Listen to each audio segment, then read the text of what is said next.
انا اتذكر اول ما قعدت تسمع عيالي هذه والله العظيم كنت بيضه ما اعرف اطق، يعني امانه الله دا احكي مو فخر بالعكس، بس امنا شو تسوي؟ اقرأوا ادرسوا لا تروحون يم الطباخ تحترقين وقعدين سكتين من هذا الباب اللي انا رحت للعيال دكه دبل كل شيء ماكو، لازم اول سنه قعدت يمهم خوش. المهم اول ما قعدت يم العيال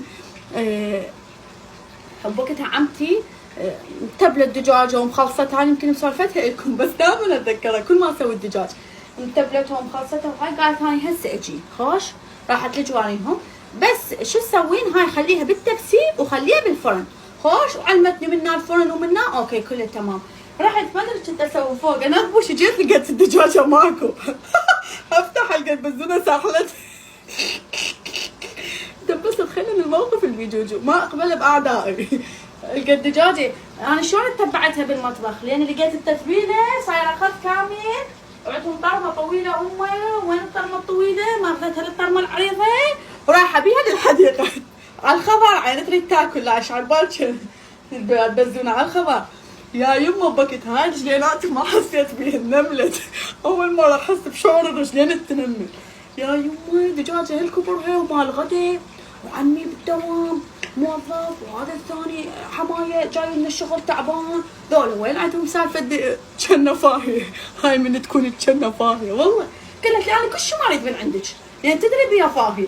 قالت لي بس هاي الدجاجه ساعه بالوحده خليها بالفرن خوش، انا متبلتها ومخصتها والتبسه خطيه مسويه الباذنجان والبصل كله مطبقته، قاعد خليها بالتبسه وطبقيها بالفرن. قلت لها صدق كذا من عيوني. رحت اخذ الحمره ما ادري كنت البس الجوارب ام الكركش عوداني كاشخه ما ادري كنت انخبش، جيت وين الدجاجه؟ يا رب الدجاجه وين؟ الهي وانت جاي معصوله راحت للفرن من وحدها، بس باوعد في الكان لقيت التتبيله هاي بها راش ولبن.